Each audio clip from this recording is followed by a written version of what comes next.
wabarakatuh. Hai anak-anak, selamat pagi. Baiklah, apa kabar kalian hari ini? Bu Guru berharap semoga kalian dalam keadaan sehat. Baiklah anak-anak, hari ini kita akan memulai pelajaran untuk anak kelas 2, tema 3, subtema 1, pembelajaran 1. Baiklah anak-anak, siapkan fisik dan mental kalian agar pembelajaran kita menjadi lebih semangat. Ayo semua anak-anak, kita masuk ke dalam kelas dan kita siap mengikuti pelajaran Bu Guru. Nah, hari ini kita akan belajar tentang tema 3, tugasku sehari-hari. Untuk siswa kelas 2, subtema 1, tugasku sehari-hari di rumah. Nah, coba anak-anak, hari ini tolong siapkan mental dan fisik kalian karena hari ini kita akan belajar agar pembelajaran kita menjadi lebih semangat. Anak-anak, apakah kalian tahu alamat rumah kalian? Nah, sekarang Bu Guru mau bertanya, apakah guna alamat itu? Ya, alamat kita gunakan untuk mengetahui di mana letak rumah kita. Misalnya, ketika kalian ditanya oleh saudara, guru, atau teman. Contohnya, Lani, di mana alamat rumahmu? Nah, dari situ kita bisa menyebutkan di mana letak alamat rumah kita. Misalnya, oh, rumah saya di Jalan Abioso. Nah, kira-kira begitu anak-anak. Anak-anak, sekarang coba amati letak rumah Siti di bawah ini. Nah, sekarang tolong bukunya dibuka halaman 4 di pembelajaran 1, yaitu mengenal letak rumah. Nah, dari situ, dari gambar, kita bisa mengetahui di mana letak rumah Siti. Anak-anak, sekarang coba perhatikan denah letak rumah Siti. Rumah Siti berada di Jalan Ki Hajar Dewantara, nomor 25. Rumah Siti berada di dekat pinggir jalan raya. Di depan rumah Siti ada bangunan, di kiri ada bangunan. Nah, sekarang di sebelah kanan rumah Siti ada rumah Adi. Kemudian di sebelah kiri rumah Siti ada rumah Ayu. Nah, kemudian di depan rumah Siti itu ada musola. Rumah Siti terletak tidak jauh dari sekolah. Siti berangkat ke sekolah diantar oleh ayah. Kadang Siti pergi sekolah naik angkutan umum. Ongkos angkutan umum dari rumah ke sekolah Rp1.000. Anak-anak, setelah kita melihat letak rumah Siti, kita bisa menjawab pertanyaan berikut ini. Nah, kita bisa menjawab pertanyaan berikut ini dengan melihat atau mengamati denah lokasi rumah Siti. Nah, coba dilihat lagi. Sekarang kita akan menjawab pertanyaan berikut ini. Yang pertama, siapa yang tinggal di sebelah kanan rumah Siti? Kemudian yang kedua, siapa yang tinggal di sebelah kiri rumah Siti? Yang ketiga, di manakah rumah Siti? Yang keempat, berapa ongkos angkutan umum dari rumah Siti ke sekolah?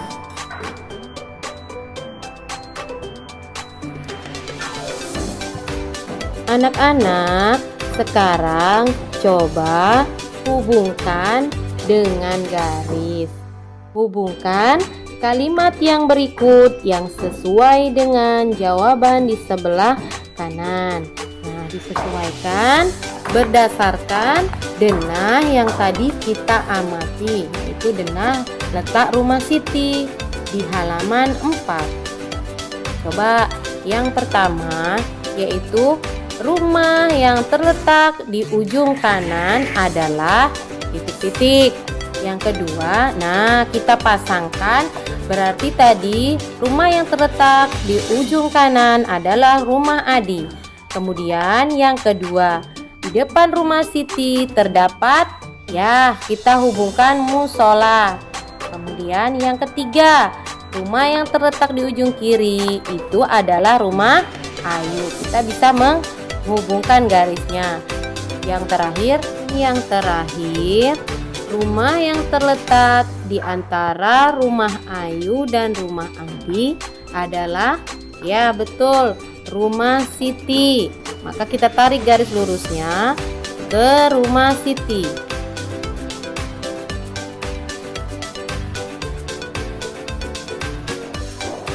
Anak-anak, coba perhatikan. Setiap hari Siti mendapatkan uang saku. Uang saku Siti terdiri atas berbagai pecahan uang. Siti selalu menyimpan sisa uang sakunya. Nah, tadi kita sudah mengamati bahwa ongkos angkutan Siti ke sekolah adalah senilai Rp1.000.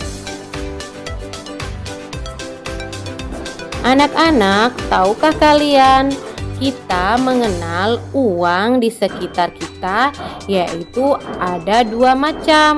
Yang pertama yaitu uang logam, dan yang kedua adalah uang kertas.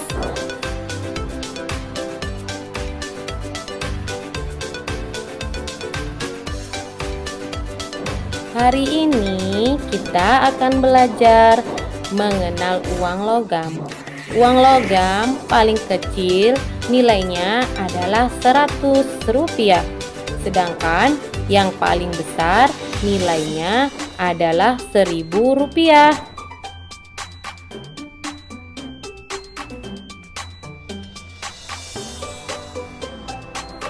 Anak-anak, coba sekarang perhatikan. Di situ ada gambar uang logam Rp100. Apakah kalian pernah melihat? Nah, ditulis Rp 100 dan dibaca Rp100. Sekarang perhatikan gambar. Di situ ada uang pecahan yang nilainya Rp200. Sekarang uang itu ditulis Rp 200 dan dibaca Rp200. Bu guru juga punya gambar uang logam. Nah, ini nilainya Rp500. Ditulis Rp 500 dan dibaca Rp500.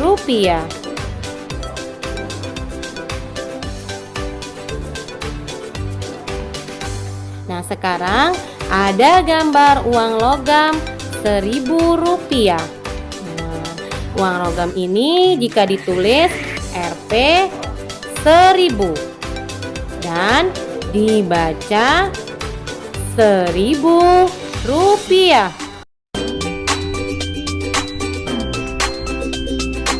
Anak, dari penjelasan bu guru tadi, kita akan membandingkan pecahan uang atau nilai pecahan uang. Kita akan membandingkan. Di sini bu guru mempunyai uang logam Rp1.000 dan Rp500. Kita akan membandingkan bagaimana perbandingan 1000 dengan 500. Manakah yang lebih kecil atau lebih besar 1000 dengan Rp500? sekarang kita bandingkan lebih besar. Perhatikan anak-anak, Rp1.000 ternyata lebih besar daripada Rp500. Nah, sekarang kita akan membandingkan juga pecahan uang 200 dengan Rp500. Di sini kita akan membandingkan pecahan mata uang 200, apakah dia lebih kecil atau lebih besar dari 500? Ya, Rp200 ternyata lebih kecil daripada Rp500. Nah, sekarang coba di pertanyaan kedua, kita akan membandingkan pecahan uang 100 dan Rp1.000. Manakah dari perbandingan dua mata uang tersebut yang lebih kecil? Ya, berarti di sini yang lebih kecil antara Rp100 dan Rp1.000 adalah Rp100.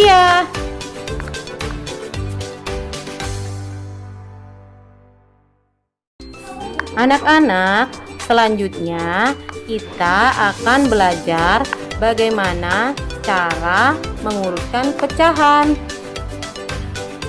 Di sini kita akan mengurutkan pecahan uang. Nah, di sini Bu Guru punya uang logam Rp200, Rp100 dan Rp500. Diurutkan dari nilai uang yang paling kecil. Coba perhatikan nilai uang logam yang di atas. Kita akan mengurutkannya dari yang terkecil. Coba perhatikan mana yang terkecil. Ya, 100, 200, dan 500. Yang paling besar. Sekarang kita akan mengurutkan dari nilai uang yang paling besar. Manakah yang paling besar? Ya, 500, 200, dan 100. Nah, sekarang coba urutkan pecahan uang berikut mulai dari yang nilainya terkecil. Itu ada 200, 1000, dan 100. Coba yang mana yang nilainya terkecil? Anak-anak nanti bisa mengurutkan. Ya, 100, kemudian 200, dan 1000.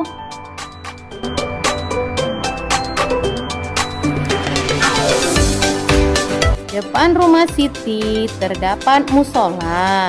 Di sana terdapat kentongan yang akan dibunyikan pada waktu kita sholat. Kita bisa membunyikan kentongan bervariasi. Bunyi yang teratur berulang disebut dengan irama. Sekarang coba kalian perhatikan pola ketukan birama di atas ini. Coba sekarang perhatikan. Di situ ada simbol P, K, K, T, K, K. Nah, di situ kalau Bu Guru menuliskan simbol T, itu artinya adalah tepuk tangan. Nah, sedangkan K itu adalah simbol untuk hentakan kaki. Nah, sekarang coba kalian perhatikan contoh yang A. Di situ ada pola ketukan birama TKK, TKK, dan TKK. Itu artinya anak-anak harus tepuk tangan, hentak kaki sebanyak 3 kali. Kemudian yang B adalah hentak kaki, tepuk tangan juga sebanyak 3 kali ya. Alhamdulillah, pembelajaran untuk hari ini telah selesai. Semoga pembelajaran hari ini bermanfaat. Bu Guru akhiri. Wassalamualaikum warahmatullahi